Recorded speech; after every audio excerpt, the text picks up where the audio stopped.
Sousa Show. Sports team. Nobody tells our stories better than our clients. The difference is stark. I was rear-ended at a stop. I thought I was fine, and then once I got home, I realized it's a lot worse than I thought. I ended up having a ruptured disc. You say you're not hurting, and then an hour later, you're saying you're in all this pain. I just felt like most people would think that I was lying. And that's when I decided to call Daniel Stark. I owe a lot to Daniel Stark. They really got me what I deserved. The difference is stark.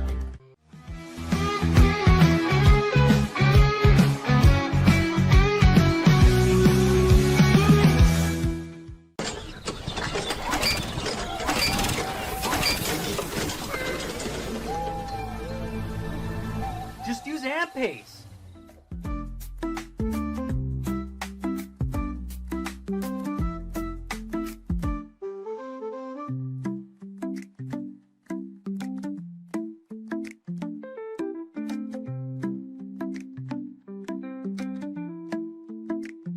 AMP-Pace. With Ease US, make studio quality voiceovers for your videos online in over 149 languages and dialects, featuring 468 natural AI voices. Customize the volume, mood, and pauses to perfectly match your content. Plus, capture high quality videos with no watermark. Record your screen, webcam, and voice, and save them instantly to your computer. Never been easier to create professional grade videos and voiceovers. Try it today at easeus.com. That's EASEUS.com. Ease US.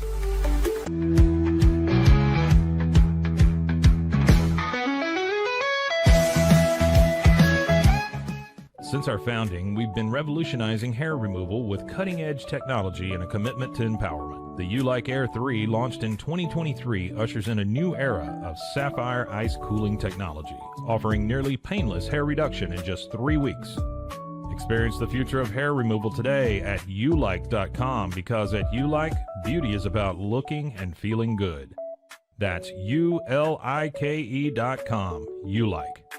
Hi, I'm Mitch, the co-founder of Cake, a sexual health and wellness company designed for today and designed for you. Yes, you. The entire product line can be found at hellocake.com, and it's also available in every Walmart near you.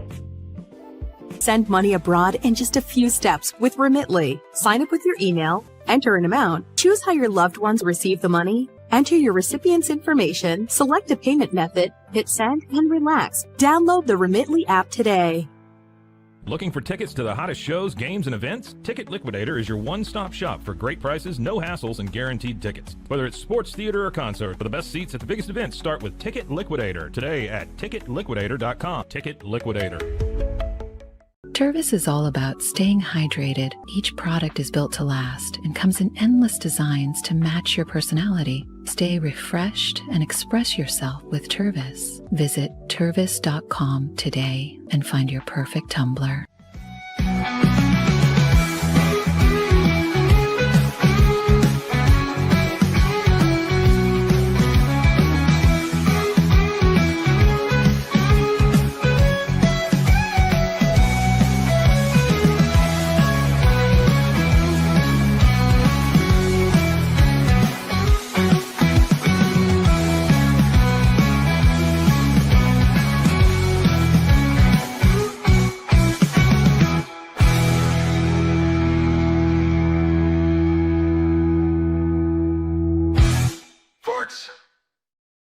How about this, huh? How about this setup? The Pete Sousa Show.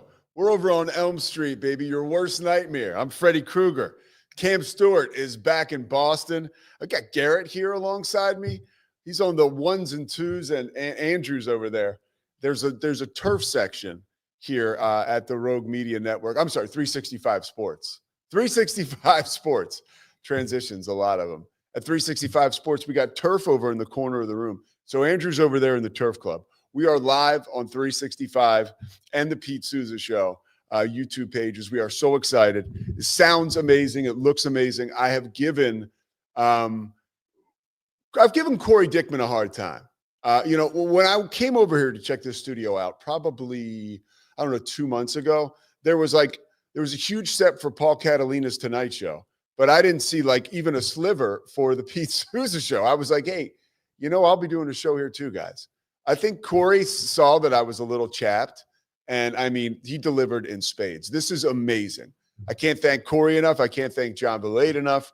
Of course, we can't do a show without talking about Chris Visser. He's our man in Orlando. Thoughts, by the way, I wouldn't say thoughts and prayers. It's not that serious. But Chris Visser, he's no spring chicken. He would tell you that. And we were at the Super Bowl for 4 days, and the guy went wire to wire. So wouldn't you know, he came back home to Orlando and he's sick. But he's going to be okay.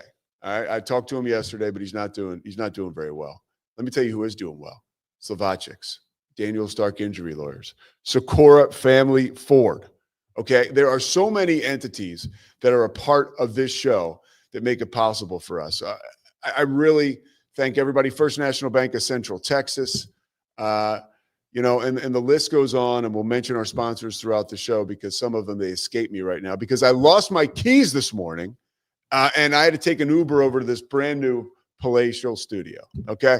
And without further ado, by the way, we're going to bring my main man, Keith O'Brien in. Keith O'Brien, first of all, he wrote one of the best books I've read recently on baseball. Cam, are we ready to bring Keith in or no? Keith, there he is. Hey, Pete.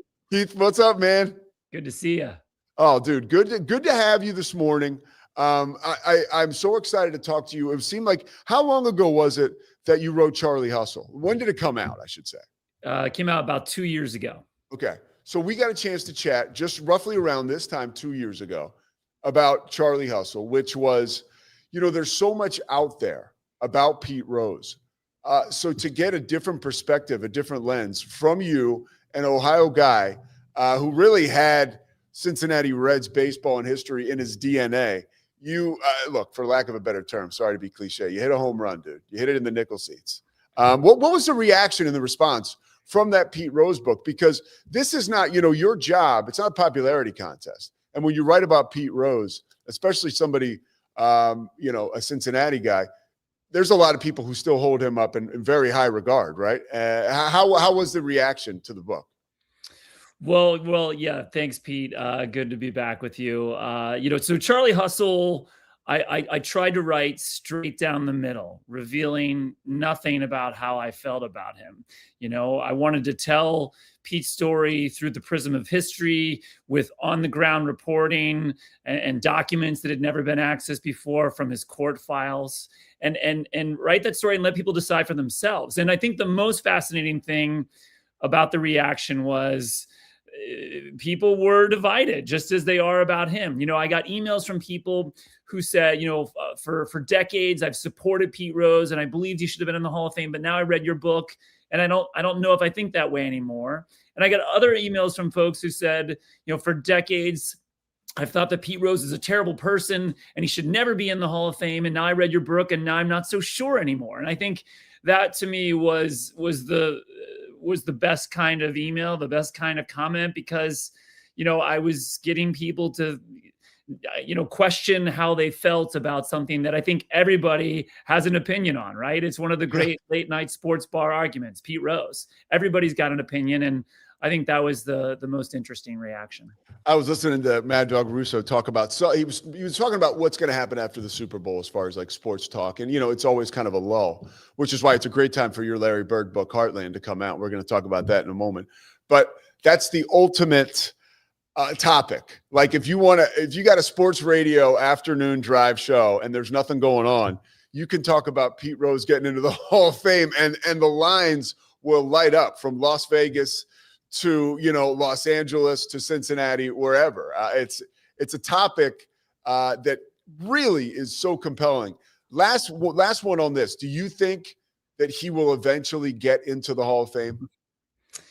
I've learned to never say never about Pete Rose. I never thought we'd be where we are right now, with Pete being reinstated after his death and now appearing on the veterans ballot in 2027. I didn't think we'd get here. Listen, we saw just recently with the Pro Football Hall of Fame how voters make curious decisions and how things don't turn out the way we might have planned.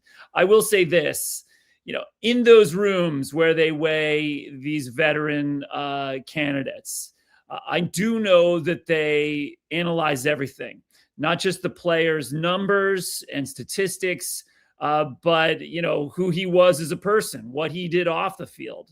I think that conversation about Pete Rose is going to be fascinating and controversial. And I wouldn't be surprised if he doesn't get in on the first try.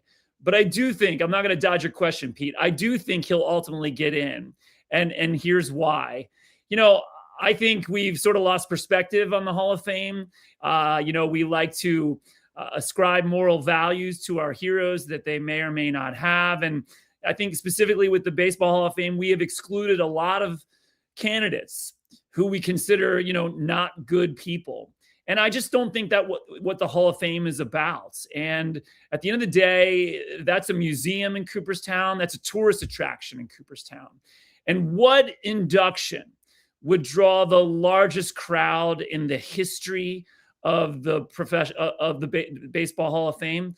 The induction of Pete Rose. I mean, it would draw an enormous crowd. And so I do think for that reason, whether it's in 27 or not, I do believe he will get in at some point. All right, let's turn the page now to Heartland. This is, when I was a kid, I read Drive, right? I think that was a Larry Bird autobiography. This is now, we're talking 90s, right? Early 90s. It came out late 80s. Late 80s, okay. It was a great book. When I call games, if a guy pump fakes and it's real good and gets his defender to jump, I'll use the Larry Bird line, like the pump fake, and he gets everybody in the gym to jump. Like there's some stuff about that book that just stays with me. And the story about Larry Bird, right? It's dark, it's bright, it's a roller coaster, and it's basketball in its purest form. But why is your book different? Like, what about your angle or your perspective? Because I know it is, because I experienced it with Pete Rose. But what is the difference to your book? Yeah, so my new book, Heartland, is coming out on March 3rd, and it really is just an origin story.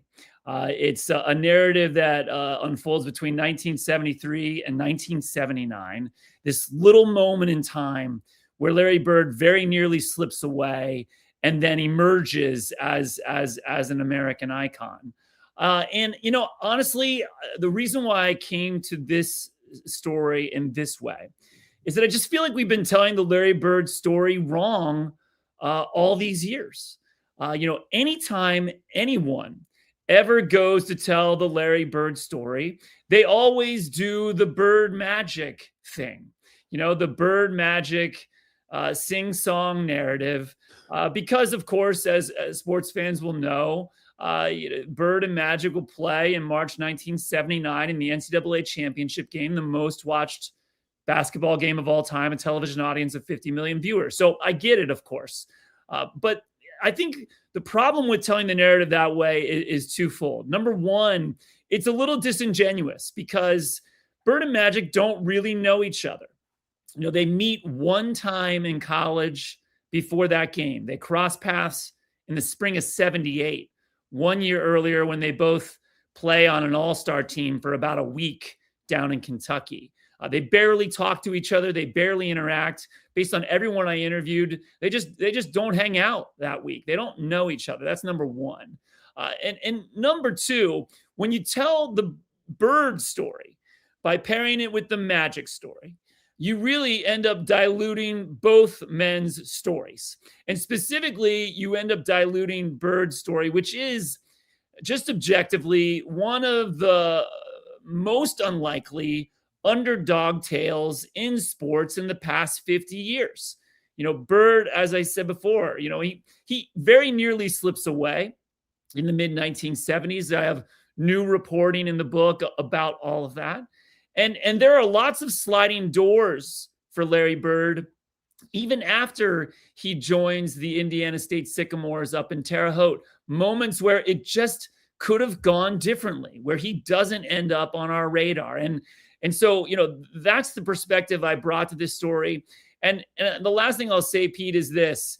When I was starting my research for this about 2.5 years ago, just beginning, it was even before the Rose book came out, I was thinking about this narrative, and I stumbled onto the fact that even after Indiana State loses to Michigan State and Magic Johnson in March 1979, they returned to Indiana to a homecoming straight out of a Hollywood movie. It is just truly unbelievable, to the point that guys on Bird's team would say to me, I don't know what it would have been like if we had won. And so for all those reasons, I was just drawn to this narrative. All right, so Larry Bird almost doesn't happen. As far as I know, the big thing is obviously goes to Indiana or commits to Indiana, and then I know about the tragedy with his father taking his own life. I would imagine that those two things play a huge role. But if you can, without giving too much away, how did this almost never happen? Well, we like to think that Bird was an enormous star in 1974-75. He just wasn't. He wasn't recruited by most major colleges. Bobby Knight ultimately does offer him a scholarship at Indiana, but it's late in the game and it's a little begrudging. As you indicated a moment ago, he doesn't last in Bloomington. He makes it about 3 weeks before he hitchhikes home to French Lick. And here's the part where I think, people have just glossed over. In the winter of 74-75, Bird is intense on not returning to college. He's not, taking a break. He's not surveying his options. This is a man who has told his mother that if any recruiter shows up, that she is to send him away. And Georgia Bird does that. They are slamming the doors in faces of college coaches who are making their way to French Lick, just inquiring, are you interested in maybe coming to school here? And so, in this window, it's possible, that Bird ends up like his father, working as a finisher at the Kimball Piano Factory in French Lick or the Cabinet Factory over in Jasper, Indiana. I mean, he is that close to never playing basketball again. And it is only because of another important character in my narrative in Heartland, a man named Bill Hodges, a down on his luck Indiana assistant coach, is drifted around from team to team, who connects with Bird. He does the same thing that lots of other recruiters have done. He goes down to French Lick and knocks on that door. And Georgia Bird slams the door in Bill Hodges' face too. But Bill won't give up. And he connects with Bird because he's a lot like him. He's stubborn. He's from Indiana, a small town. Bill Hodges knows what it's like to be poor and overlooked, and connects with Bird for that reason. And frankly, without that, he may have never enrolled in college again. So you once again have done it's like a tractor beam talking to you right now. You got me so interested. How about the reporting that you did? Clearly, in order to share new information with us through this book, you have to find new information. How did you go about that process?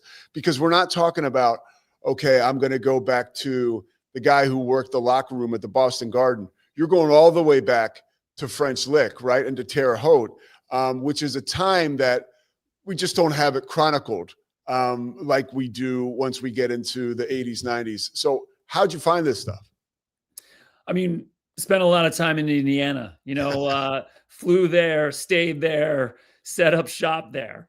And one thing I learned I think on all book projects, you learn something, you're surprised by something, and in this case, I learned something too. French Lick, if you look at it on a map, it is an incredibly remote place, even in 2026. There is no easy way to get there. It's 2 hours from anywhere, no straight roads head to French Lick. And as a reporter, like me, you can dig up people's phone numbers and you can make phone calls. And a lot of projects that works. But it wasn't in this project. I, early on was able to get phone numbers of people who lived in French Lick who I thought would be a useful interview. And I tried calling them and I knew it was a good number. I'm leaving messages. I know they're getting them and no one's calling me back. And it was only after I just basically flew to Indiana and went to French Lick and, booked my room at the Best Western in French Lick. That was the hotel where I stayed every time. And texted people and said, listen, I'm here. I'm here in town for the next 4 days. I'll meet you whenever you want. And it was only after I started showing up that, people started agreeing to meet with me and started giving interviews about Bird for the very first time. I mean, there are people who spoke to me for this book who have known Bird all their lives and have never once given an interview about him until now. Oh, dude. Who was the number one person that you thought you were never going to get that you did? So lots of people. Bill Hodges, Larry's coach, is a hard man to reach. And that took some doing for sure to convince him to talk to me. But really going back to those French Lick days, were the hardest sources to find. Larry, had a hard childhood, a hard home life, spent a lot of time living, in fact, with his grandmother during his childhood years. And he had a core group of close friends who weren't basketball players. They were just other French Lick kids. And I really wanted to get into that group. And these are guys, again, who have never given interviews before. Those interviews were most useful to me. Interviews with, his close childhood friends, who were with him when Larry Bird wasn't Larry Bird. He was just another kid in French Lick, trying to make things work. How did his, it's story as old as time or as old as the Larry Bird story. How did his race play a role in his integration into basketball? Yeah, I think we have understated and underestimated just how important Larry's whiteness was to his stardom. And I want to be clear, when Larry gets to Indiana State, and sits out his transfer year and begins to play 50 years ago in the fall of 1976, he proves right away that he's got talent and he's putting up numbers, and he proves it on the floor. But his race is critical to him becoming a star, to him becoming an icon. From the spring of 1977, the end of his first year at Indiana State, his race is front and center in the minds of sports writers, NBA executives, television executives. They're talking about it out loud. I think that's the other interesting thing. In the late 1970s, people talked openly about how important it was that Larry was white. They called him openly the Great White Hope. And, as a result, frankly, Larry gets away with things that a black star could not have done in 1977, 78, 79. In that little window of time, Pete, Larry is difficult with the media. He doesn't want to talk. And from the moment he feels like he's been burned even slightly just once, he completely shuts down. He will no longer talk to any print reporters at all. Even when Indiana State makes it to the NCAA tournament, which they don't do, by the way, until Larry's last year, 78, 79. And by rule now, Larry has to give interviews to reporters. He still won't do it. He is abrasive. He's difficult. He insults reporters, number one. Number two, twice in his junior and senior year, when he is an All-American and Sports Illustrated cover boy and the number one draft pick of the Boston Celtics, twice in that little window of time, Larry Bird throws a punch at an opposing fan on the basketball court. In one of these punches, he lands it so squarely that, according to witnesses that I interviewed about it, they thought that the fan was dead. He is bloodied and laying unconscious on the basketball court. Again, this is the kind of thing that a black star could not have done in the late 1970s. Larry gets away with it. Well, it's funny you mentioned. I think of Dwayne Thomas, the Cowboys running back, who totally just went silent on the media and was around the same time, maybe a little bit before Larry, and he was vilified, like persona non grata. And, Larry was kind of doing the same thing, but they were still writing glowing stuff about him and maybe omitting some things like you're talking about this fight. Anything off the court that he may have been in trouble with and that happens to all big time athletes, but was there a story that maybe you touch on in the book? Well, I will say, one reason why I was drawn to this book and to Heartland coming out of Charlie Hustle, my book about Pete Rose, is it was a little bit of a palate cleanser, frankly, Pete. Pete Rose was a controversial character who did terrible things off the field, lied about them, buried himself with his own lies, right? It's a controversial American tale. I will say, Larry Bird is quite different from Pete Rose in that respect. I mean, the most controversial thing that happened off the court for Larry, is that he briefly got married to his high school sweetheart in his first year at Indiana State. She ends up getting pregnant, and as many sports fans will know, Larry initially did not acknowledge that the child that they will have together, and had a long and troubled relationship with his daughter after that as a result. But on the whole, Larry, was a good citizen. And again, if you think about our sports icons and the kind of wreckage that they create in their lives, Larry Bird has lived a clean life. Yeah. He ends up, marrying a woman he meets in college, his second marriage. He's been married to her for almost 40 years. And he is, simply disappeared, off the radar. This is, not a guy who's out there causing problems like Pete Rose, not at all. How about Larry? Like, I know you talked to Pete for a little while for your book, and then he just ghosted you. Did Larry, was he open at all for talking? How did that go? You trying to track him down? Of course, with any project like this, you want to talk to the central character. I wanted to talk to Larry Bird. He has disappeared and has not given an interview in almost 2 years. When he gave that last interview, he did say it was his going to be his last interview. And one other difference between Pete Rose and Larry Bird is Larry Bird's very disciplined. And so, I did not get an interview with Larry. But, I've learned over the years that in some ways you can tell a more accurate story by interviewing 12, 15, 30, 100 people around a person than you can by interviewing the one person in the center. And I believe that's what I've done here. Well, what about that team, the Indiana State team that makes a run and goes all the way to Salt Lake City and loses to Magic Johnson's Michigan State team in really the game that put college basketball in the middle of households? That transcended the sport.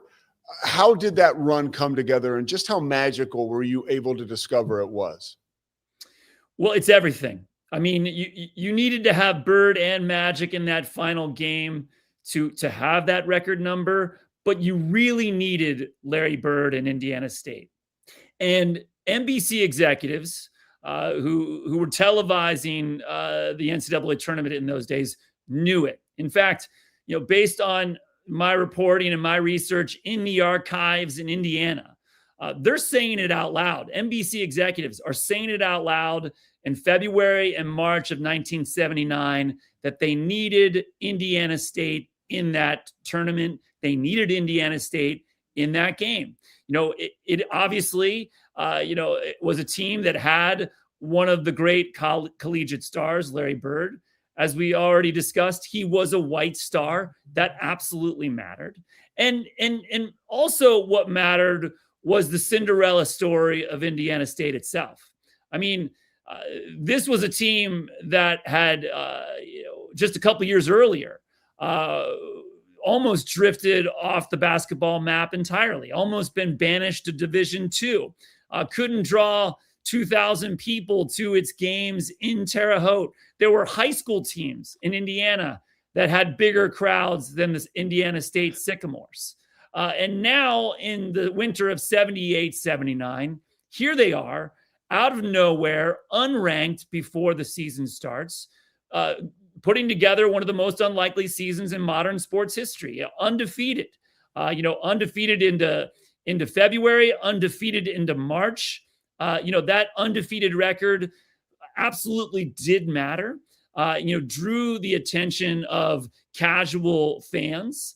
And really it is the presence of this underdog team, Indiana State, and its underdog star, Larry Bird, that moves the needle on that audience for that final game. Before the Bird Magic game, the record for an NCAA final television audience was 42 million people. So a pretty good crowd of viewers.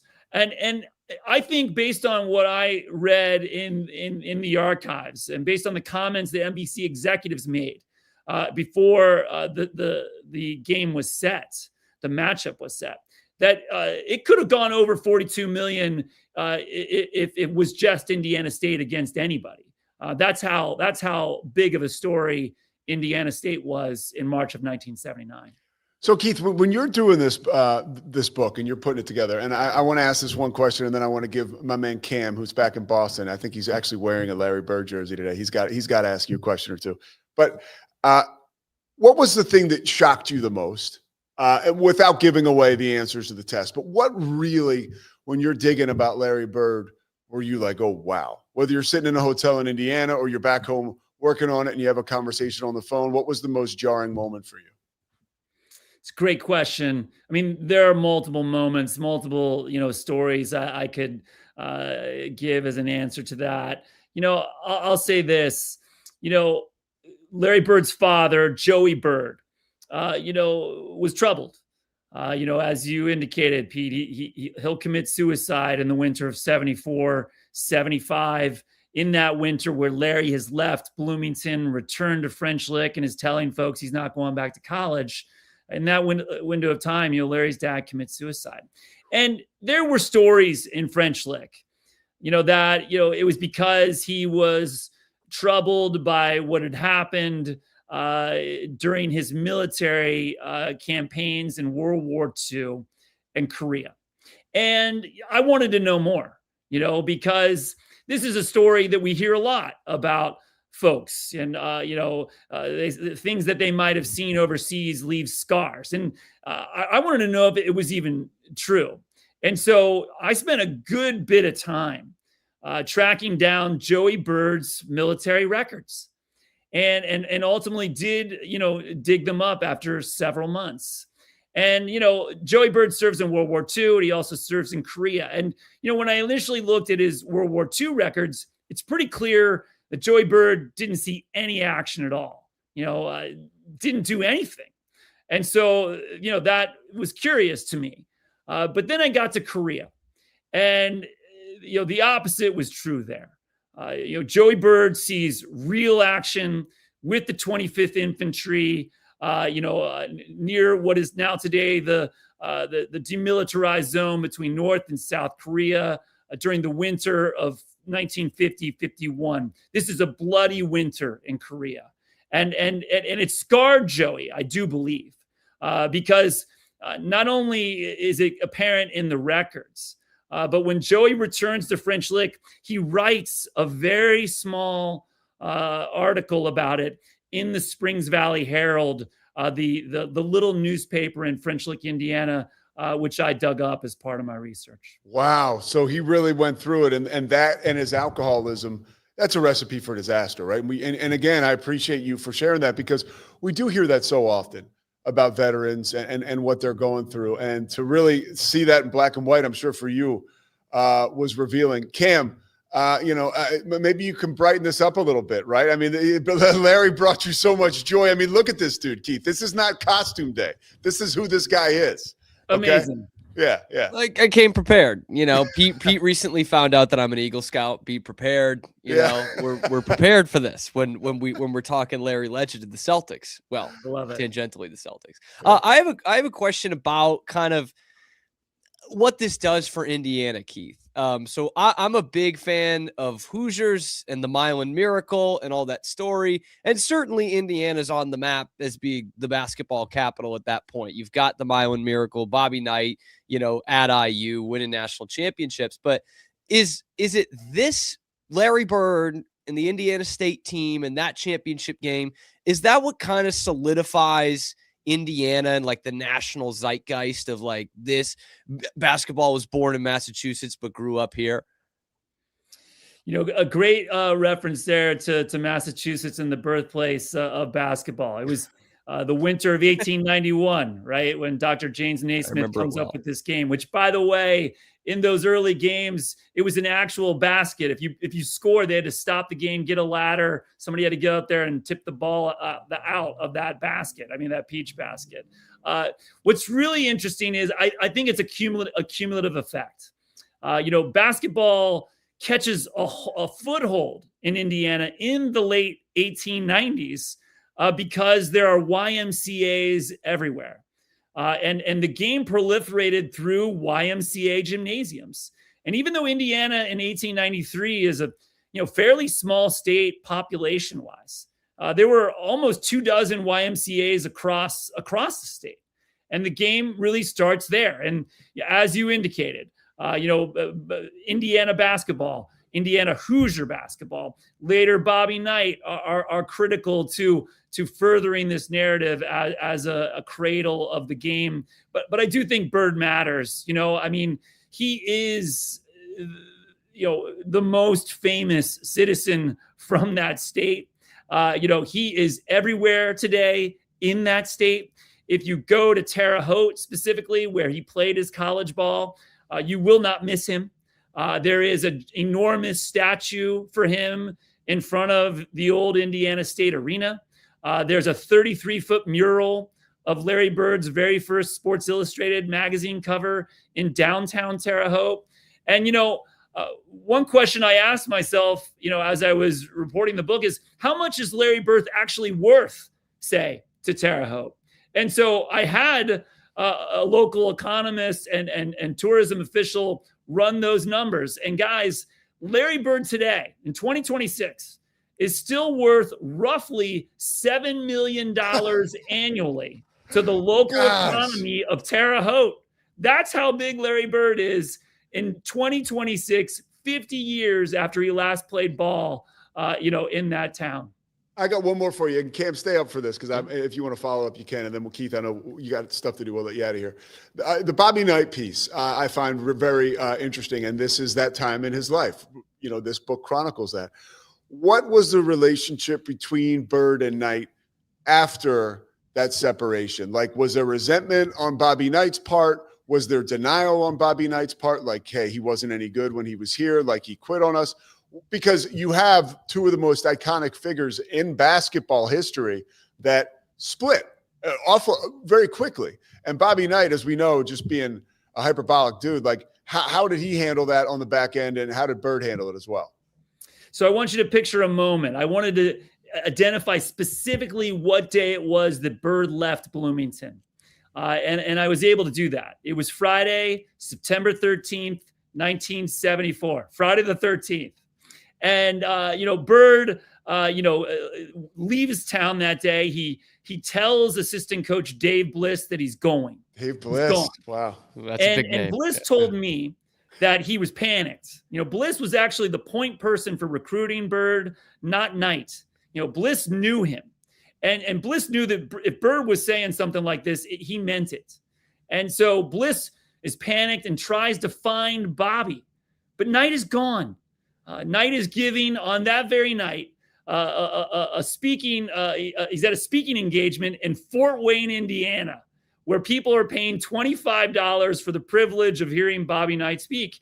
It's pre-internet. It's pre-cell phone. There's no way to contact Bobby Knight at the Marriott in Fort Wayne. And so, Bird goes home. And again, another sign of just how small of a story it was at the time. Only one newspaper covers Bird's departure. It's the Bloomington newspaper, the Bloomington Daily Telephone. And in that next day's paper, the writer Bob Hamill, a legendary reporter, is able to track down Knight, and he gets a quote from him. And Knight says he's left. His uncle tells us he's not coming back. And as Knight says, quote, "We've accepted it." Knight wasn't going to grovel. He wasn't going to beg. He wasn't going down to French Lick to try to cajole Bird to come back. He was stubborn, just like Larry was. And that's why the split happens. And, later, Knight realizes his mistake. He says later, he didn't understand what Bird needed. And later, Bird will say that he meant no ill will. I do think that Bird would have played very well for Bobby Knight. I do think he would have been a star in Bloomington. Would have he been a star who scored 28, 30, 32 points a game, averaged 30 points a game? No, I don't think so. Because, he would have been part of the Knight offense. At Indiana State, Bird was the offense. But I do think that Bird still would have been a star if he had stayed in Bloomington. Keith O'Brien, you are the star today. Cam, anything else? I gotta ask, being such a huge Celtics fan, we hear all about going back home in '85 and working on his mother's driveway and throwing out his back and leading to the premature end of Larry Bird's career. Did you see the driveway? Does it at least look good? Does it hold up 40 years later? Love it. I've stood in that driveway, Cam. I've stood in that driveway. Larry built this, quote, mansion for his mother just north of French Lick in the town of West Baden Springs. To be clear, these towns just sort of roll together. There's no real dividing line. Both tiny little towns. And this is no mansion, guys. It is, by today's standards, it looks like a normal, nice-ish suburban home. I mean, that's it. It does sit on a nice piece of land. Larry did like to have land. He did like working outside. And yes, he did lay that driveway himself. And there are people in French Lick who I interviewed who saw him do it. Would see him out there that summer, shoveling this gravel down this enormous driveway. Oh my gosh. And they thought he was crazy. They thought he was crazy then. But Larry liked working outside. And, he liked working outside as a kid. He liked working outside even after he was a millionaire and a multi-time MVP and NBA champion. All in. I think it worked out for the guy, regardless of, the resentments that Boston fans and Cam might still have as he departs. Keith O'Brien, the book is Heartland. It's out March 3rd. I can't wait to read it. I love the Pete Rose book so much, and I would imagine this is going to be a lot like that, and you do amazing work. So thank you so much, man, for sharing the time with us today. Oh, it's great to be back with you, Pete. Thanks so much for having me. All right, brother. Thanks, Keith. Keith O'Brien, there he goes. We're going to take a quick break because we need to, and then we're going to come back and unpack it all. Keith is the man. That was a blast. And there is some stuff to talk about with that. And then we're going to transition to Big 12 hoops. Kansas, Arizona last night, BYU, Baylor today. We'll cover those next. And I got to tell you, I'm going to tell you why I think Bill Self might be doing the best coaching job of his career. The Pete Sousa Show, presented by Slovacic's, back after this.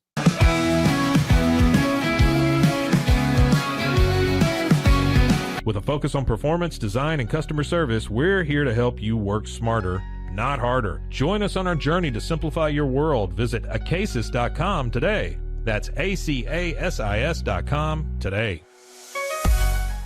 Designed to elevate the off-road experience, enabling adventurers to conquer any terrain.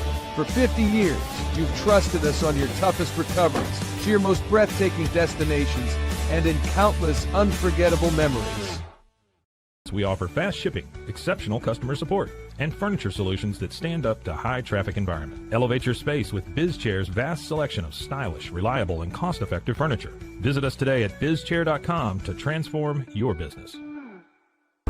But boy, it looked effortless. Man, watch this. Layups, floaters, threes.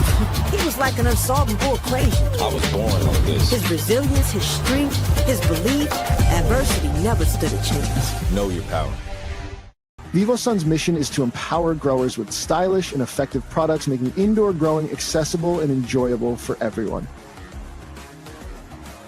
Visit vivosun.com today and get started making growing plants and vegetables easy and automatic.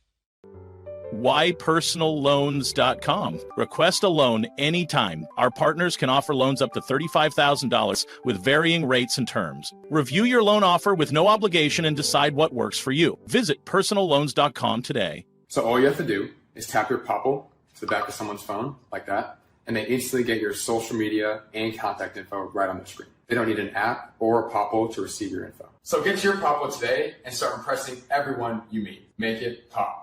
Is your Mac running slow? Mac Booster 8 is your all-in-one solution to clean up 20 types of junk files. Get your Mac running like new again with Mac Booster 8.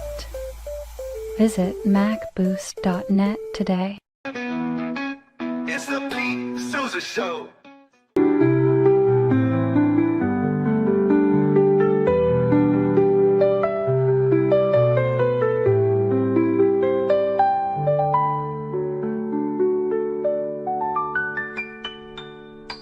Farmhounds offers natural treats and chews made with quality products that support family farm, regenerative agriculture, and humane farming practices. Give your dog the best with wholesome, organic ingredients that promote health and happiness. Shop now at farmhounds.com.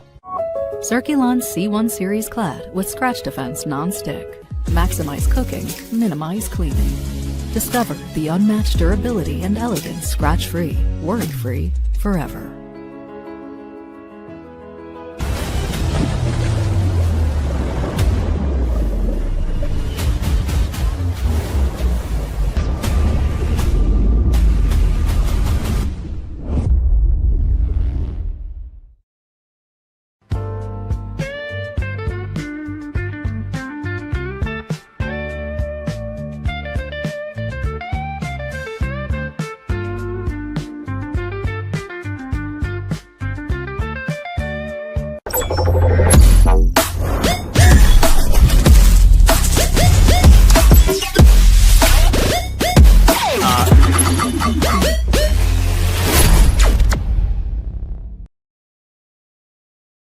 I am obsessed with helping business owners increase their traffic and turn it into profit through the power of Pinterest marketing. It's this amazing platform where people are looking for ideas, inspiration. They have a problem and they're actively looking for a solution. Stability.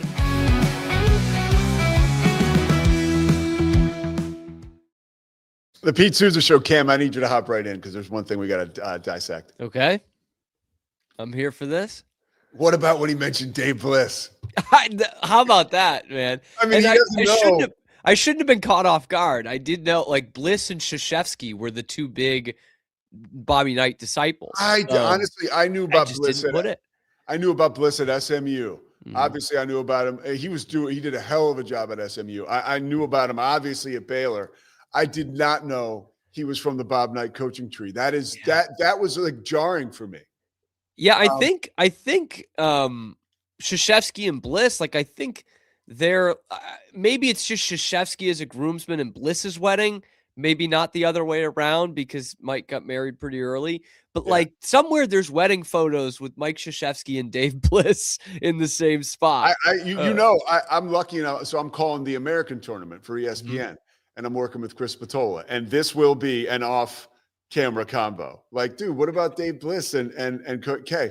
Like, I can see right now, like, oh yeah, they don't talk. Like, Kay's moved on. Probably Mike never liked him. No, probably probably. what it is. Yeah, dude, Dave Bliss is just not. Would you say not a good guy? Yes, I would go as far as saying that. Sometimes there's some nuance to these scandals. Yeah. To me, that one's pretty cut and dry. Not a good guy. Like, you had an opportunity to show us who you were, pal, and you flunked the biggest test. And like multiple times. I mean, you saw that documentary that Showtime did. And my biggest issue with Bliss, and we don't want to. That was doubling down on it 15 years later. Yeah. That was my biggest issue. Like, there's no accountability at all, in the slightest. Like because at the end of the day, he didn't commit the murder. Like he didn't but the way that he handled it and the way that he treated those guys and the way like he tried to turn other guys, like that was, and I think also we can have a whole nother show about this. That is college basketball. That's that 80s into the early 90s mentality. Like we can make this go away. Yeah. We've done it for so long, but it's like, dude, this is not going away. This is not your bag man getting caught leaving somebody 50 grand, And do you agree with that at all? No, I do. I absolutely agree. And maybe that's just society as a whole, like with how much more we can track these things. But yeah. And I think college sports, you're really starting to see it not within like the last 20 years, but within the last like 10 years, of like, we can't push this aside. We can't pull this away. And not to get too deep into the Baylor scandal, but that was one where the football scandal, I guess I should make clear when as we talk about the basketball one, of like, it's really like there were probably, unfortunately, a bunch of other schools and programs that happened to that did make it go away. That it didn't get out or it didn't get the publicity that it did. Again, wrong thing, but a little bit wrong place, wrong time as well for Baylor or for whatever school comes after it with it. Because now you can't get away with it. And that's good. That's good. But no, and a big feather in the cap to the folks at Baylor for turning the page on both of those things, because golly, Miss Molly, it was not easy, but they pretty pulled good it rebounds. Off. Yeah. They truly pulled it off. Yeah. So props to them. And we are talking to Doug McNamee later today that we'll run that tomorrow. Cam, are you going to be around to help me do that? We can talk afterwards. Should be. It should be 2:15. Okay. 2:15. That'd be 3:15 Eastern. We'll talk afterwards. Okay. All right. I'm going to talk about Kansas now. And do you have that sound, right? The Bill Self sound, or the Tommy Lloyd? Tommy Lloyd. Okay. All right. So the Big 12 is on absolute fire. Last night, I was lucky enough. My buddy Steve Berger is in town. He's a director for ESPN. So we actually got some food. I went to Opal's Oysters, which was pretty good. Cost a lot, but it was really, really good. I will say it was very good. Not a sponsor of the show yet. We haven't even talked to him about it, but Stephanie was just here. I might need to track her down because it was really good. But then I got home to catch the second half of that game, and it was bananas. But I had been really immersed in my hanging out with Berger, and I did not know that 10 minutes before the game, Darren Peterson became unavailable for Kansas. This is something that had not been talked about all day long. He was expected to played 34 minutes in Saturday's game, but here once again he is not playing. Okay, fine. Then it's revealed that, well, this is a really layered story, but I want to bring this up. If there's folks who work for ESPN, right? They don't work for the schools. I was this person once upon a time where you're doing talent stats or official stats, and you are privy to all kinds of information prior to the game. You're not supposed to share it, obviously, publicly or even with your best buddies. So this guy I've worked with before, I'm not going to say his name. I don't want to put him out there. But I've worked with the guy. He's done talent stats for me. I've been at games where he's done official stats. Good guy. Kansas City dude. Before the game last night, he's texting his friends inside information. And the text reads, I'll paraphrase, Darren Peterson is not going to play today. He showed up, said he was sick. And Bill Self said, he's texting this now to his friends, right? From his seat at the scores table before the game. Bill Self said, if you're going to half-ass it, don't bother. And eventually Self was like, F it, don't play. So this guy is texting this to his friends. Somebody captures it sitting behind him, posts the video on Twitter. It goes viral. Not only does the guy I've worked with, I don't know where he's at today. I might give him a call because it sucks. I mean, you don't do that. You don't do that. But at the same time, it's like Jiminy Crickets. Like somebody was videoing his text conversation. They put it online, and it's all over. And they show the moment that a Big 12 representative or somebody from Kansas goes over to this guy who's doing his job as official stats at the scores table and is like, hey, we've got an issue with this. And the guy looks like terror. It's bad. So that's how a lot of people found out that Peterson was not going to play. Bill Self has clearly found out how to operate this team without Darren Peterson. And I think some of that was revealed in his post-game comments last night. He talked about Melvin Council, right? And he's like, Melvin Council, man, guy's never had a bad day. You can tell, like Melvin Council, the most popular guy that we have on this team. Apparently, Melvin Council is the kind of guy who's immersed in Kansas basketball and the history of Kansas basketball, like is all up to speed on, you know, the best players, whether Jock Vaughn, right, or Danny Manning. Like he's into that, right? He's connected to that. And Bill Self has this dude playing better for Kansas in the Big 12 when the Big 12 might possibly be at his apex, better than he played at St. Bonaventure, okay? Now, the reason I bring that up is because you have got to give Kansas and Bill Self loads of credit after 2 years of trying to figure this NIL thing out, after 2 years of watching Kansas in big games call a timeout down the stretch, and I saw it in Bill Self's eyes. I was fortunate enough to call a game at Allen Fieldhouse when they really had it going. It was 2023, I think. They played Iowa State at home. Both teams were ranked. Kansas won the game, but Kansas ended up, that was a season where actually Self got sick and Norm Roberts had to coach in the tournament. So they had a pretty early exit, I think second round exit. But the 2 years following that have not been good to Kansas basketball. And I think NIL and the adjustment period that so many coaches are undergoing around the country.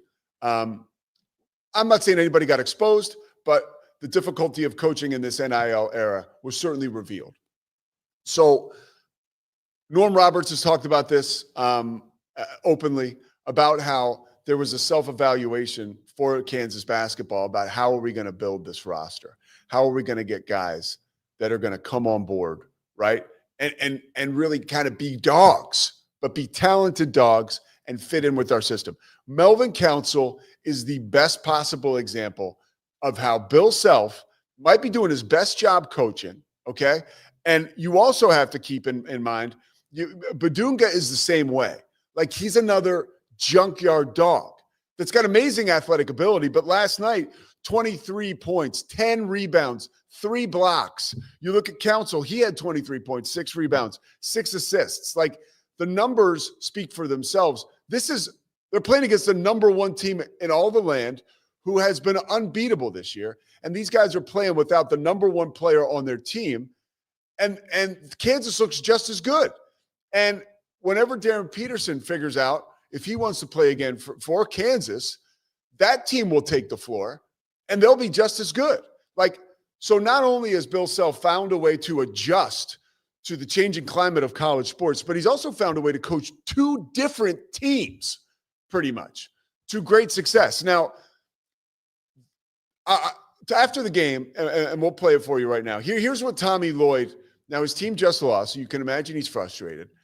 He meets the media, and the first question he's asked is about Darren Peterson. Cam, let's roll this. 10 minutes for the game. Yeah. How difficult? Guys, Kansas is a hell of a team. Let's not make this about Darren Peterson. He didn't play because he was sick. They beat the number 1 team in the country at home tonight. They did a hell of a job, and their coach did a hell of a job. That should be the story. Unfortunately, and look, I'm Mr. Big 12. 2 days from now, I'll be recording Inside the 12. You can see it on all your local Big 12 affiliates here, all over Big 12 country and True TV. But so I love the Big 12. The Big 12 has been very good to me, and you don't have to look hard to give a lot of reasons why the Big 12 is amazing this year. Okay. That being said, that is the story, Tommy. I mean, the fact that the guy who's going to be the number 1 or number 2 pick in the draft 10 minutes before the biggest game of the season, it sounds like may have pulled himself out. Like, what in the world is going on there? More will be revealed. We will learn more. This is like one of those things, like, I don't mean to bring up like a sad or dark story, but you think about almost like Nancy Guthrie right now. Like, you know, like Savannah Guthrie's mom. It's like, you know, the police, FBI, they always say somebody knows something. Somebody, and there's a lot of people, a lot more people know about what the hell's going on with Darren Peterson than Nancy Guthrie, obviously. But somebody knows something. There's a lot of people who know things, right? I have yet to talk to anybody in Lawrence that's given. I've heard a lot of BS and a lot of rumors and a lot of, what's going on there, but I haven't heard like a rock solid from somebody on that staff, like, hey, here's what's going on. Because I think he's a good kid. But obviously there's a lot happening there. And you got to believe some of the stuff I've heard, right, is that these are people around him advising him what to do. I don't think, honestly, like the kid's going to get drafted in the top 5, right? Regardless. I mean, that's a guarantee. So when you look at it that way and you kind of understand the money, like he's locked into, life-changing amounts of money, and you work your way towards that second contract, and then you've got generational wealth, right? But so maybe he's not as fearful as moments like this affecting his draft status. But if I am sitting there with the number 1 pick in the draft, I'm taking AJ DiBonsa all day, right? Like all day. And that's because I know he's going to play for my team. Like this just is not good for the professional or personal future of Darren Peterson. That is the immediate future, right? That's how I see that. And until we see elongated stretches of time with this guy playing day in, day out on the floor, I'm not in on him. I'm not. I'm going to say, like, right now, I'm not in on a guy who plays 50% of the time. I don't care how good he is. I think we are missing a major mark here. Like, you have to play the games in order to be effective. And if he's not playing the games now on Big Monday, the biggest night of the country, or the biggest night of the year for his basketball team to date, if you're not playing in that game, and I don't really know why, and I'm sorry, I have to be out on you. And that's because you're not playing in the games. I'm sorry. So, and I mentioned AJ DiBonsa, so that now we turn the page to Baylor, right? Baylor and BYU, a huge game tonight for Baylor, and a vulnerable BYU team coming into town. And by the way, there is a real reason to get excited for this game. And I'm not just talking about Mike Monaco, by the way, being on the call tonight, and Miles Simon. That's a good crew for this game. You got Mike Monaco at Foster Pavilion. That guy was at Wimbledon over the summer. Like, Baylor fans should be excited. Big Massachusetts guy, Mike Monaco. So sure. Cape Cod League guy, right? Yeah, you want to see something that I have that Mike Monaco doesn't have? What's this, Cam? Right there. Oh, because your team won the championship in Cape Cod. It's a Cape Cod League championship ring. Mike Monaco and I worked for the same team, different times.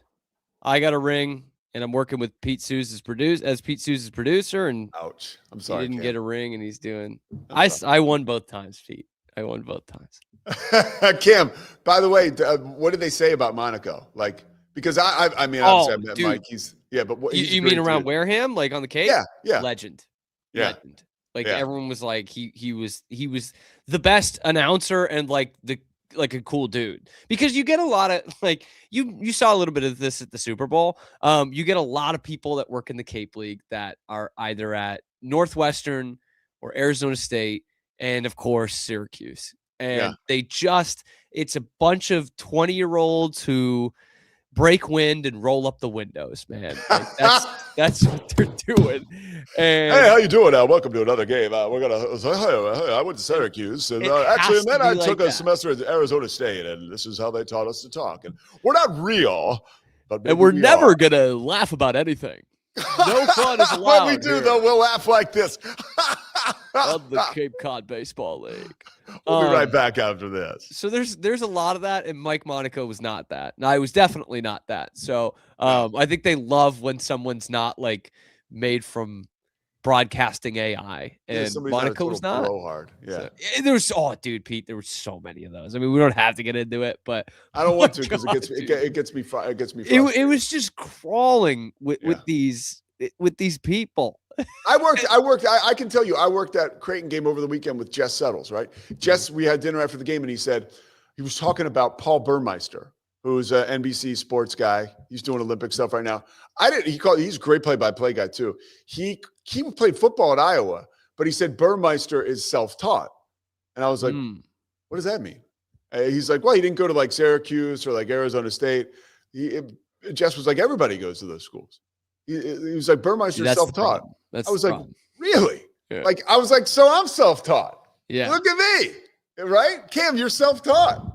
It feels like one of those bubbles that's going to burst. Like I keep saying about, how, apartment prices, rent prices. I think it is. We could get prices. into the weeds about play-by-play and stuff like that, but I think it is bursting a little bit. I think I think at some point you're just desperate to have something else. We talked about this a year or two ago when Mike Gorman retired, to bring it back to the Celtics. And I was like telling you how much I love Mike Gorman, because like you don't get a guy like that anymore. No. He was just a guy, man. He didn't go to broadcasting school. He grew up in the city. He went to Vietnam. That's where he went. Yes, Fast. He went to Vietnam so that he could go to college on the GI Mike Gorman Bill. went to Vietnam, dude. Like was doing like flash updates at midnight on the radio station, and people just liked his voice. He started doing games, and then he calls the Celtics for 40 years, and he was a fan, and he's got an accent, and like you're not gonna get and he was replaced, and no shade, but he was replaced by a 27-year-old who went to Syracuse. Oh, Drew Carter. Like, yes. Yeah. He's good. He is good. But I'm saying, like, that's what I mean. Like, you're not going to get another Mike Gorman. All right, let me Pete Sousa's the closest you'll get, man. No, that's not true. All right, so let's play. So back to BYU and Baylor. And that is awesome, though, that Monaco's calling the game with Miles Simon. So I will say that this game is a make or break for both teams. Take that, and this is a BYU team that was one of the most hyped teams in the country prior to the start of the season, certainly delivered in the midst of a tough non-con schedule, right? Tough non-con schedule. And when they got into the start of the Big 12 schedule, I had them out in Provo against Arizona State. They won the game by 40. Like, there was no denying that this team was a juggernaut. They've lost 4 in a row. And we mentioned it yesterday on the show. Rob Wright didn't lose 4 in a row against when he was playing for Baylor. Like, he didn't, okay? Like, Rob Wright has lost 4 in a row. Look at this. We got a conversation going over here with Andrew and Paul, and look at this. And we got Garrett is like he's like the bouncer, dude. Garrett, what's up, man? Catalina's in the house. Sorry. What up? Sorry, Pete. No, that's fine. That's fine. Trust me, it's a lot better over here than any place I've been. I could, and I promise. But no. So this game is a make or break for both of these programs as far as this season is concerned. And I go back to earlier in the year talking to Coach Drew, right? And he's been on shows in this studio on 365 Sports. He's been on with Mosley, and I have talked to him in person prior to games about the gigantic bug up his rear about Rob Wright and how he left the school. Now, if you're just watching for the first time or you're unfamiliar with the situation, Rob Wright, Baylor really was loyal to Rob, right? He signed a contract, which means nothing anymore, but he signed a contract to stay with Baylor. Baylor passed on other big-time guards that wanted to play at the school because Scott wanted to stay loyal to Rob. And then, like a jilted lover, Baylor gets left at the altar in the 11th hour, and Rob leaves for the hottest girl in town. And at the time, that's BYU and AJ DiBonzo, right? So this sound right here, it's almost as though this is a very unique piece of sound I'm about to play you, or Cam's about to play you. I love when I calling up sound. I need to do this more often, Cam, so I can kind of boss you around. Cam, we're going to do it like this, okay? I'm going to say, just when I finish this number, play it, okay? Cam, stop 42. I mean, that's what makes college basketball fun. It makes people want to go to games. I mean, we expect our crowd to be intimidating, and as long as we don't cross the line, that's part of the home court advantage. And at the end of the day, I know when we go on the road, you face hostile crowds, and that's why it's partly hard to win on the road. And again, Rob, when he played here, a lot of good memories. Obviously,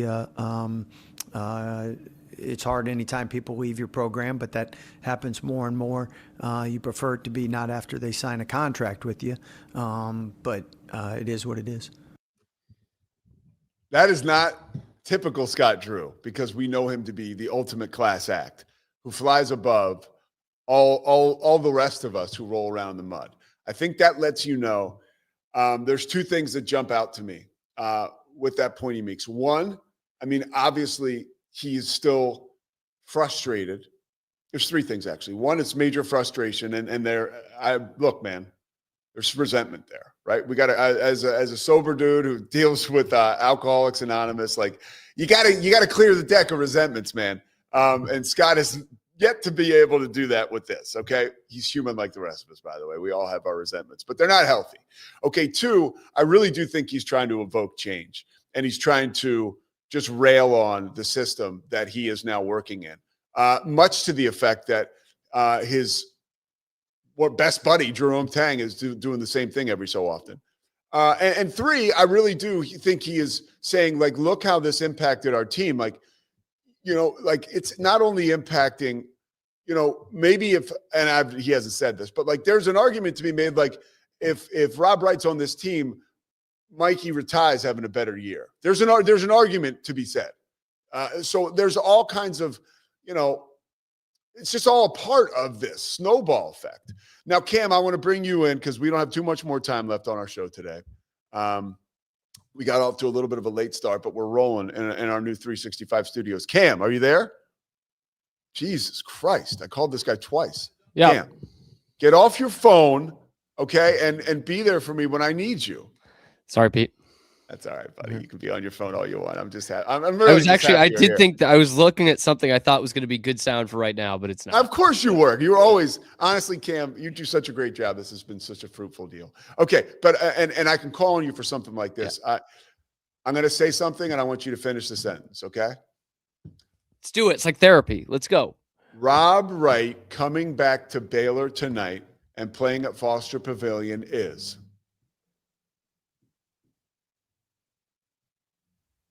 hostile. Like that was the word I was trying to go for, but I can't really do it in one word. That's good. So talk to me about why is it okay that Scott, because we got a lot of Big 12 fans who will watch this show later on into the night before the game for sure. Mm-hmm. BYU fans as well. Why is it right that Baylor fans are pissed at Rob? From somebody who graduated from the school, covers Baylor. Yeah. You know, I don't like to give free rides, but the dude does do Locked On Baylor, which has nothing to do with any of us. So here's the thing that I keep coming back to with a situation like this, and it all comes down to if we're going to do the NIL and transfer portal thing, and everyone just kind of throws it out there like, oh, it's just becoming pro sports, then fine. We need to treat it like pro sports then. And this is something that would happen in pro sports. For the umpteenth time today in this episode, I'll reference the Boston Celtics because we had Kyrie Irving here, right? Big time trade to get him in here. And before his final season, he said, I'd like to resign if y'all will have me. And then he didn't. And he forced his way out. And they still have not gotten over it. You know, he plays against them in the finals 5 years later, and they're booing the crap out of him, you know, the whole time. Like, this is the situation. There was a contract there that Rob Wright signed. And hey, I get it. NCAA these days, these things don't hold up. But that doesn't mean that you can't be pissed off about that. Like, Baylor fans should be pissed off about that. Like, that you're not a bad person for booing this guy. You want to handle this that way and, you know, kind of slimily sneak your way out of the contract, whether it's him or his dad or whomever, and then go to the highest bidder and go under the guise of, oh, well, this is a better place to get more attention for the NBA, then that's what's going to come to you here. Like, you know, you're going to come back, your interconference transfer here. You know, you're going to come back. You know, the student section basically bleeds into the BYU family section. Like, if this is going to be pro sports, it's going to be pro sports. And this is what would happen to you in an NBA arena if you did the same thing to them. You know, we tout that. We tout how great the atmospheres are in college basketball. That's two things coming together.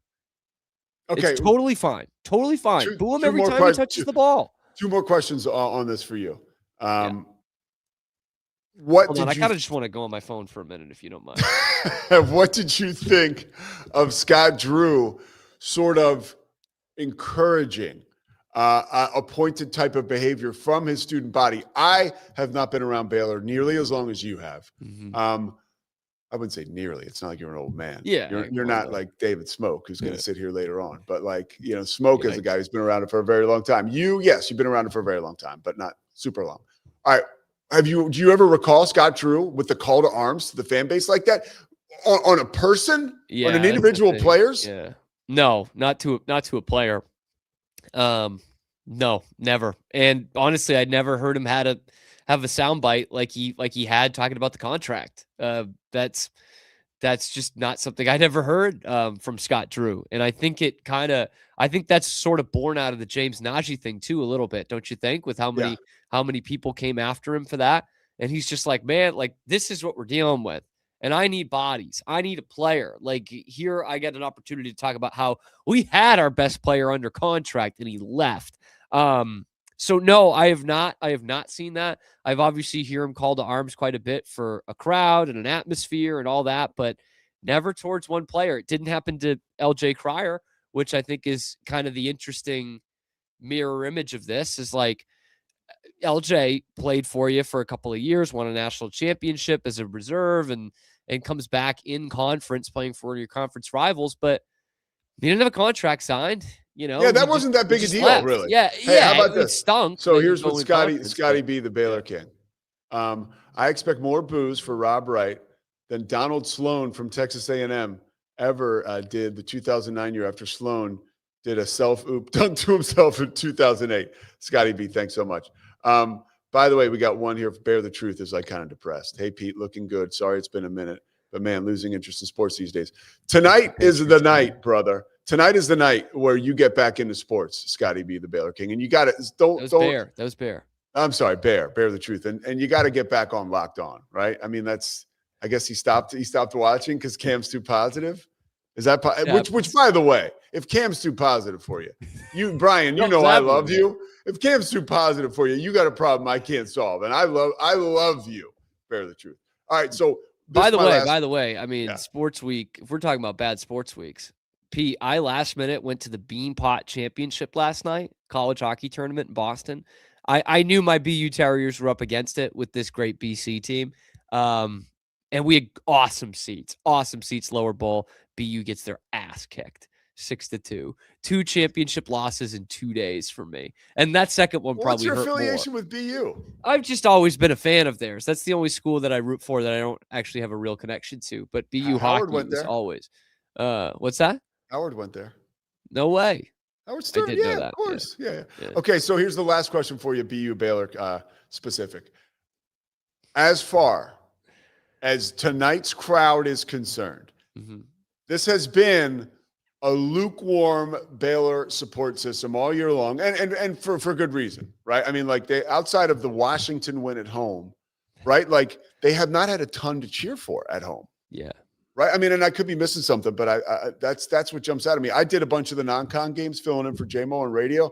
It was what it was. Like, that's who you play in those types of situations. Baylor certainly had a tough enough non-con schedule, but it's just not going well for them in the Big 12. How do you think the fans turn out tonight?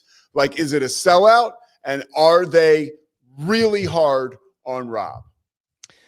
I think it's close to a sellout tonight. I think you'll get quite a few BYU fans there too, not like 50% or anything, but I think you'll have a good BYU contingency. And I do think they will be hard on Rob. I do. And that's because I'm feeling the frustration of Baylor basketball fans. Those who haven't gone into full apathy have been really, really frustrated at this season. And I get it, right? Like the downhill kind of slope that Baylor's been on the last couple of years. And I think the fans are smart enough to see it. And I think they're hearing it from Scott Drew that, for lack of a better way to put this, we're in a tight spot right now because that guy's playing for BYU. And obviously it's not that simple, but I think a lot of Baylor fans look at how often they're turning the ball over, how much they don't have a floor general, and how the guy that they had locked up to have the keys to this car, sore subject for you, is playing for the other team.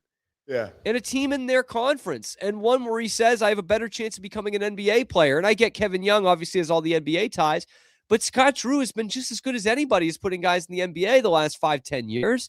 So it is going, I think it's going to be charged up. I really do. I think the students were the ones that were really PO'd with LJ Cryer a few years ago. And I think this is worse than the LJ Cryer thing. So I do think they're going to be pretty charged up for this. Yeah, I think it's way worse. Let's play a quick game, one more game, and then we'll leave. I promise. Let's do you haven't looked at the odds for tonight's game, have you? I haven't. No. All right, I'd like to play a little in honor of the great. By the way, what'd you say? Like a Han Solo, right? I don't care about the odds. Don't give me the odds.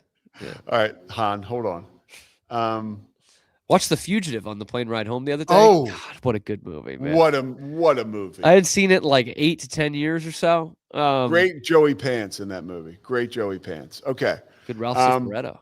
Joey Pants. He's a Hoboken guy. He's a sober guy. I used to see him in meetings in Hoboken. He's from Hoboken. No way. Okay. I had just gotten sober, and he was at a meeting that I was at, and for whatever, you don't know what you don't know. I was basically like born again when you get sober, and he was in a meeting, and I was going to share, and I was like nervous to share. I was like, oh my God, Joey Pants is here. If I say something, it's got to be really important. And right when I went to share, somebody flushed the bathroom in this, it was like a church basement. Somebody flushed the toilet in the bathroom, and there was a sign that clearly said, don't flush the toilet. Oh. So I'm giving this great share, about what's going on with my life, being vulnerable as it relates to alcoholism. And everybody gets up. They're like, don't flush the toilet. And so everything I was saying that I thought was like so awesome, was just went down the tubes with Joey Pants watching, man. Joey crazy. All right. So he's a really good actor, by the way. Very good. He's in so much stuff. Anyway, we don't need to do a Joey Pants. Yeah, no, but Joey Pants, we do say one thing in the rooms too. Some are sicker than others. Joey Pants has a lot of stuff going. He's just got a lot of different things. Okay, so okay, I shouldn't have said that, but I did.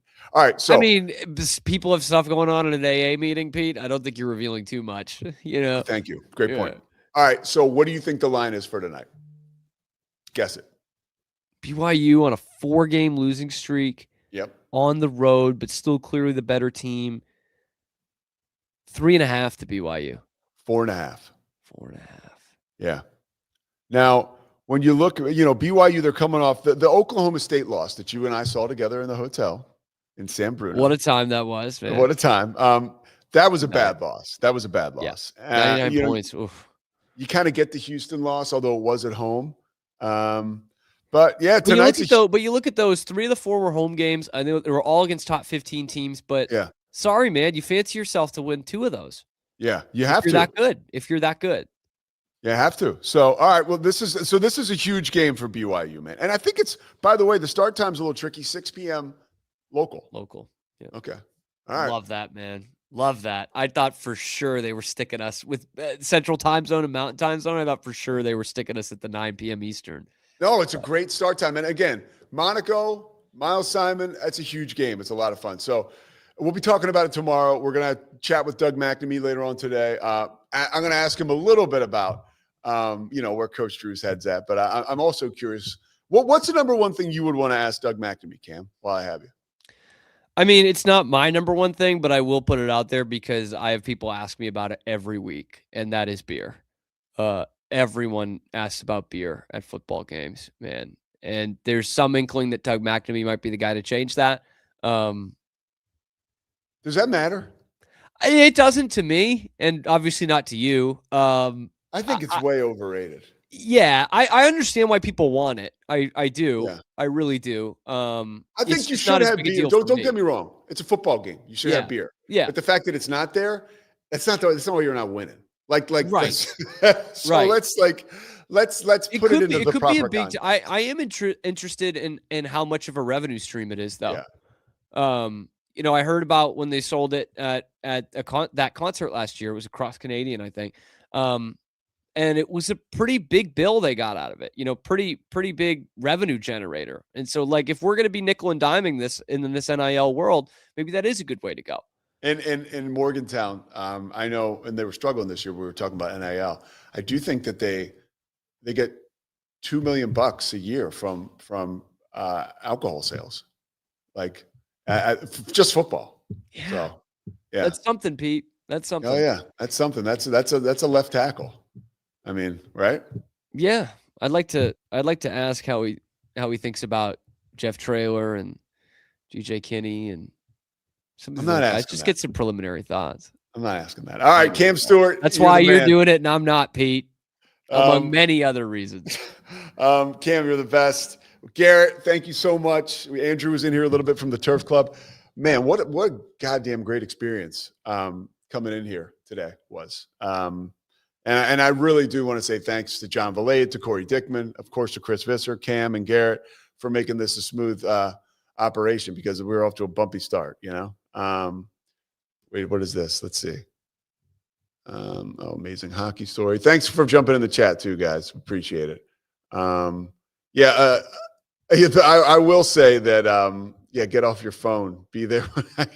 I will say that the Darren Peterson stuff is a little bit like, what is this, a segment about Joel Embiid? It does kind of feel the same. All right, the Pete Sousa Show will be back tomorrow, presented by Slovakics. Once again, have a great day, everybody. It's the Pete Sousa Show. Sports. We definitely love our relationship and love Extraco. It's been an amazing experience. They made the PPP process easier. They were reaching out to me saying, what can I do to help you? That made a huge difference, because my stress level when we shut down to afterwards was night and day. Our experience with Extraco has been phenomenal since the very beginning, so we love Extraco.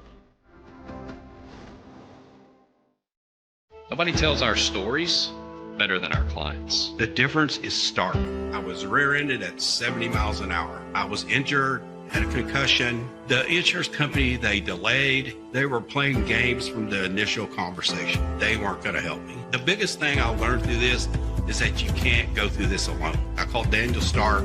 They were going to help me, and everything was going to be all right. Daniel Stark got me 10 times the insurance company offered. The difference is stark.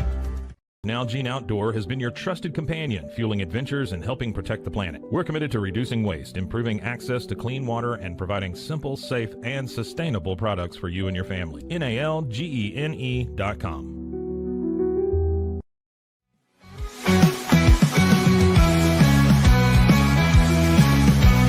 Our professionals are not only experts in managing urgent concerns, but also in providing top-notch preventative health care.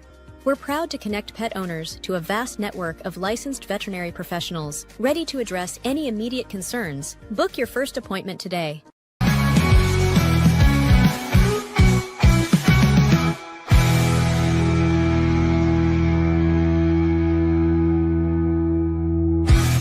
Sports. This has been a Rogue Media Network production.